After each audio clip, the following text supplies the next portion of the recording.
오늘 우리에게 주신 하나님 말씀은 신명기 33장 1절로 5절까지 말씀 함께 봉독하겠습니다. 신명기 33장 1절에서 5절까지 말씀입니다.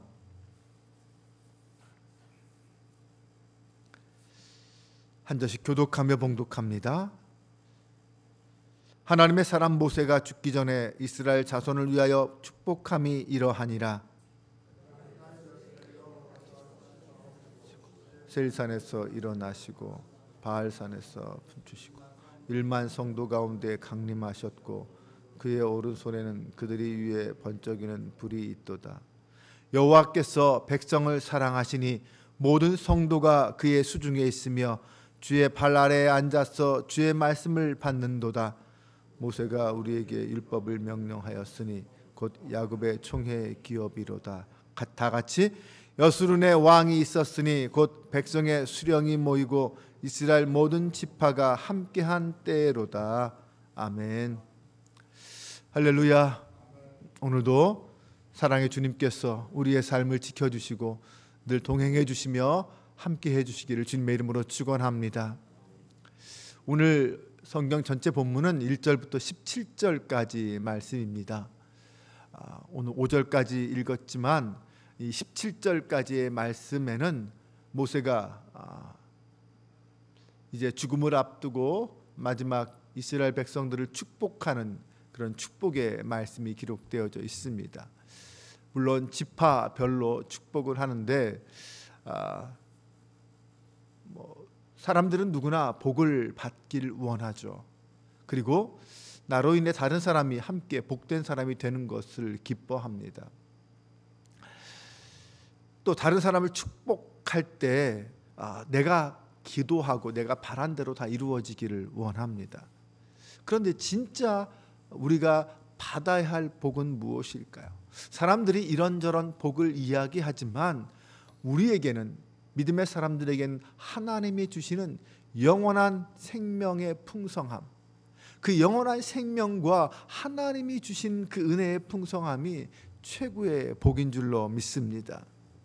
오늘 우리가 이 모세가 이스라엘 백성들을 축복한 이 말씀 속에서 하나님께 받는 진정한 복이 무엇인가, 하나님이 우리에게 주시고자 하시는 복이 무엇인가, 그것을 살펴볼 수 있습니다. 이 말씀을 통하여 그 하나님의 복을 구하고 받고 누리는 저와 여러분 될 수 있기를 바랍니다. 먼저 첫 번째, 성도는 어떤 사람입니까? 하나님의 말씀을 받은 자라는 것을 잊지 말아야 합니다. 모세는 죽기 전에 이 성령의 감동을 받아서 백성들을 축복하는데 이런 말씀을 합니다. 하나님이 1만 성도 가운데 강림하셨다. 그런 말을 하면서 하나님이 결국 그것은 당신의 사랑하는 백성들 위에 임재하셨다.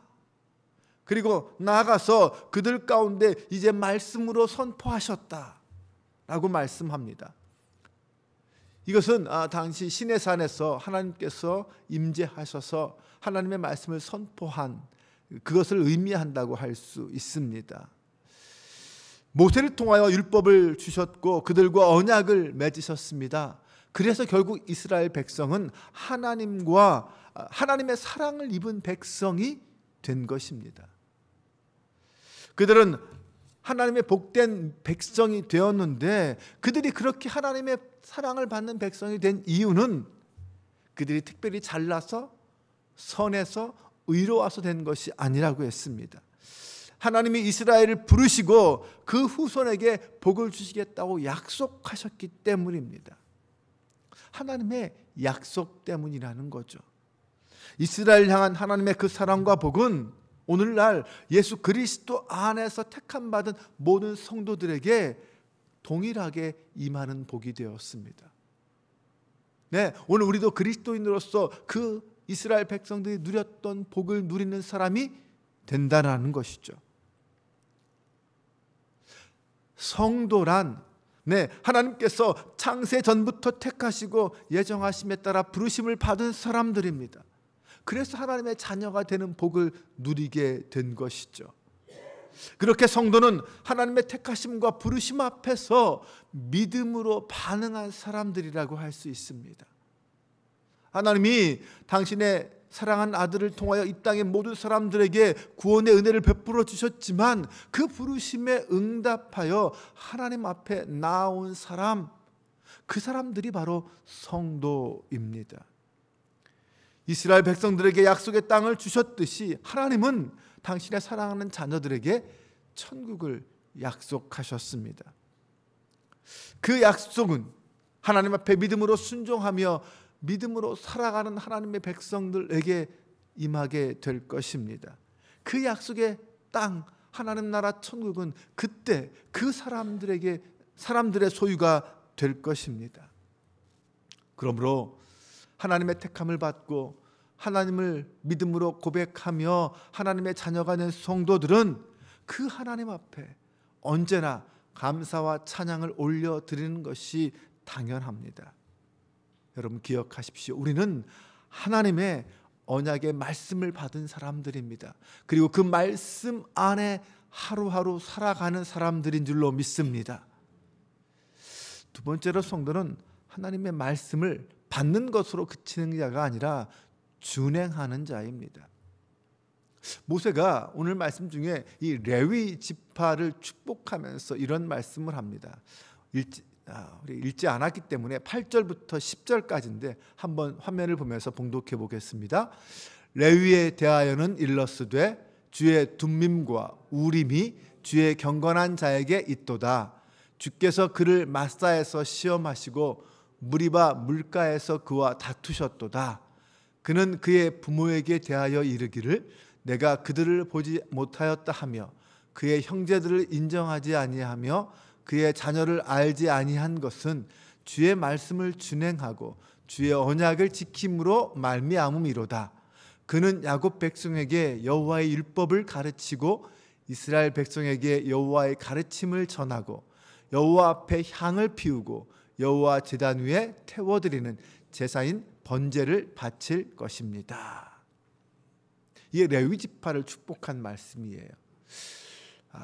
흔히 우리 레위 지파는 어떤 지파입니까? 성전을 맡은 자들이라고 할 수 있죠. 그런데 그 레위 지파를 축복하는데 이런 말씀을 합니다. 부모나 형제나 심지어 자녀까지도 외면하면서 주님의 말씀을 준행하고 주의 언약을 지켰다. 레위 지파는 형제나 부모나 심지어 자식까지도 외면하면서 하나님의 말씀을 지키는 사람들이었다. 그래서 그들은 하나님의 복을 받았다라고 말합니다. 이 이야기는 출애굽기 32장에 나오는 시내산 밑에서의 금송아지 사건 때의 이야기를 하고 있는 것입니다. 그때 이스라엘 백성들이 모세가 시내산에서 내려오자 산 아래에서 금송아지를 만들어 놓고 그것이 하나님이라고 하면서 잔치를 벌이고 제사를 드리고 있었습니다.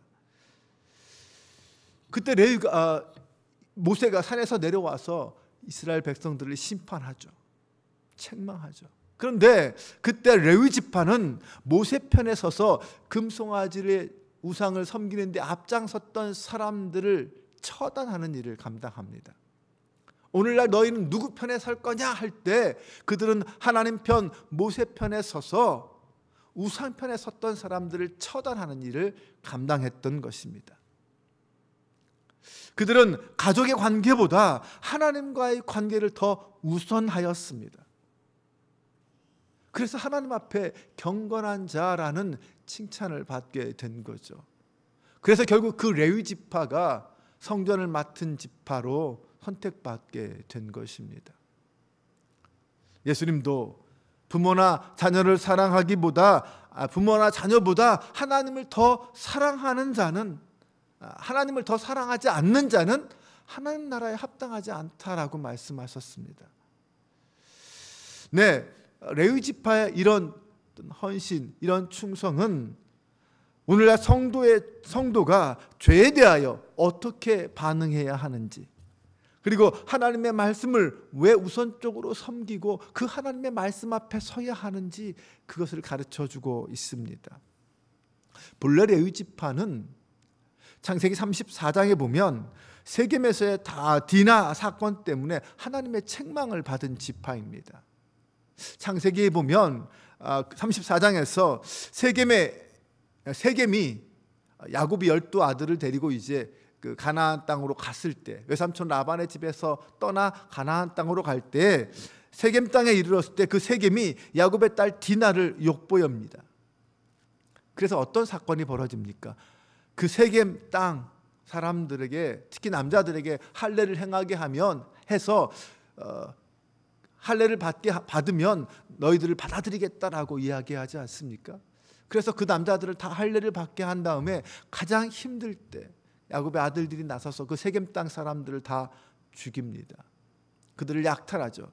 그때 그 세겜 땅의 사람들을 죽이고 약탈하는 일에 앞장섰던 사람이 바로 시므온과 레위입니다. 이 시므온과 레위, 그들은 결국 어떻게 됩니까? 나중에 야곱이 마지막 죽기 전에 자기의 12 아들을 모여놓고 그들에게 축복할 때에 그 시므온과 레위에 대해서는 뭐라고 축복했냐면 너희들은 폭력의 도구다. 그래서 결국 이 12지파에게서 나뉘어지고 흩어질 거다라고 말합니다.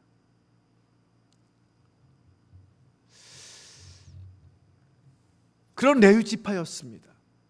네, 나뉘어지고 흩어질 수밖에 없는 폭력의 도구였습니다. 그런데 그들이 시내산에서의 순종으로 인하여 비록 레위 지파가 함께 모여서 살지는 못하게 되었지만 11지파 속으로 흩어지게 되었지만 그들은 어떻게 됩니까? 하나님의 말씀을 맡은 자가 되었고 그 말씀으로 이스라엘 12지파를 가르치는 자가 되었고 나아가 하나님 앞에 제사를 집행하는 그런 지파가 된 것입니다. 네, 이렇게 레위 지파는 세겜에서의 실수를 시내산에서 만회함으로 하나님께 인정을 받았습니다. 성도는 언제나 세상의 그 어떤 중요한 것보다 하나님의 말씀이 우선순위가 되어야 합니다. 그것이 우리가 이 세상에서 복된 인생을 살아가는 가장 중요한 비결이라는 것이죠. 세 번째로 성도는 하나님의 사랑을 입은 자들입니다. 오늘 본문에 베냐민 지파를 축복하는 이야기가 나옵니다. 12절 말씀인데 모세가 베냐민에 대하여 말했습니다. 여호와의 사랑을 받은 자여, 여호와 곁에서 안전하게 살 것이다. 여호와께서 하루 종일 지켜주시고 주의 등에 업혀 살게 하소서. 네, 베냐민이 어떤 사람일까요? 야곱이 특별히 사랑했던 라헬의 아들이죠. 네, 모세는 그런 베냐민이 여호와의 사랑을 입은 자가 된다라고 말씀합니다. 그러면서 하나님이 그들을 하루 종일 지켜주시고 그리고 나아가서 주의 등에 업혀 살게 해주세요. 어떤 축복일 것 같습니까? 개역개정 성경에는 어깨 사이에, 하나님의 어깨 사이에 그들이 있게 해주세요라고 표현했어요. 이것을 세번역 성경에서는 등에 업히게 해달라라고 말씀했습니다. 생각해 보세요. 아버지가 사랑하는 아들을 막 등에 업고 다니지 않습니까? 하루 종일 지켜주면서 얼마나 이쁘고 사랑하면 앞으로 안고 뒤로 안고 등에 업어주겠습니까? 바로 그런 어떤 부모가 자식을 품에 안고 보호하고 지켜주고 사랑하는 그 모습을 연상하고 있습니다. 네, 하나님이 업어 키운 자식, 이 자식이 바로 이 베냐민 지파라고 할 수 있습니다.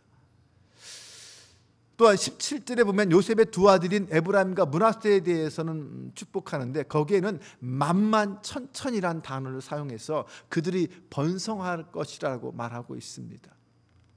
네, 요셉의 두 아들 에브라임과 므낫세는 결국 나중에 어떻게 됩니까? 12지파에 포함되는 그런 아들들이 됩니다. 네, 하나님은 창조주로서 모든 민족과 나라의 흥망선쇠를 주관하시는 분입니다. 그 사랑에 하나님의 은혜를 입은 자는 누구든지 하나님의 보호하심 속에서 번성하게 되고 하나님이 붙잡아 주시고 지켜주셔서 언제나 승리의 복을 누리며 살게 된다라는 것입니다. 오늘 이러한 복은 그리스도 안에서 하나님의 사랑을 입은 성도에게도 약속된 복인 줄로 믿습니다. 우리 성도들의 안전과 사랑과 승리는 이 땅에서만 보장되는 것이 아닙니다. 영원한 하나님 나라에서 영원히 누리는 복으로 우리에게 다가올 것입니다. 그러므로 우리 삶 속에 어떠한 위기나 환난이나 시험이 닥친다 할지라도 그 약속의 하나님을 믿고 그 말씀을 의지하면서 소망 중에 끝까지 인내하면 반드시 하나님의 영광을 보는 하나님 백성이 될 줄로 믿습니다. 오늘 하나님의 사랑을 입은 자로 오늘 하루도 믿음으로 승리하는 저와 여러분 되시기를 바랍니다. 여러분, 사람이 땅에서 아무리 부와 권력과 힘을 누린다 하더라도 그 영혼이 멸망당하면 무슨 희망이 있습니까? 무슨 소용이 있습니까? 오늘 우리는 하나님이 약속하시고 예비하신 그 천국을 소망하며 그 천국을 소유하기 위해서 믿음의 길을 걷고 있습니까? 그 믿음의 길에 서서 하나님만을 바라보고 있습니까? 하나님의 약속을 받은 자로서 그 말씀 앞에 온전히 순종하며 하나님의 사랑 안에서 서로 사랑하며 살아감으로 오늘도 복된 성도로서 믿음의 길에 서 있는 저와 여러분 되시기를 주님의 이름으로 축원합니다. 기도하겠습니다. 하나님, 우리에게 복을 주시기 위해 우리를 부르신 것 감사합니다. 예수님을 통하여 구원의 은혜와 복을 주시고 날마다 말씀을 통하여 형통의 복을 주셨습니다. 이 땅에서 살아가면서 복의 근원이신 하나님을 바라보고 의지하는 저희 모두가 되게 하여 주옵소서. 무엇보다 하나님의 약속의 말씀에 대한 순종이 복의 시작임을 믿습니다. 주님, 저희가 매일매일 말씀 앞에 묵상하며 말씀 속에 임하시는 성령의 인도하심에 따라 순종하게 하옵소서. 어떤 위기와 혼란 속에서도 약속의 말씀을 붙잡고 흔들리지 말게 하옵소서. 하나님의 사랑을 입은 자로서 이 땅을 살아가게 하여 주옵소서. 헛된 욕심에 빠져 하나님과 우상을 겸하여 섬기는 어리석은 자가 되지 말게 하여 주옵소서. 사랑의 주님, 오늘도 우리를 이 새벽에 깨우시고 성전에 불러주신 하나님의 뜻과 인도하심에 감사드립니다. 영원하신 하나님의 사랑과 천국의 소망을 품고 오늘 하루도 시작합니다. 하루를 마칠 때에 감사가 넘치는 마음으로 영광 돌리며 마치게 하여 주옵소서. 우리 주 예수 그리스도의 이름으로 기도합니다. 아멘.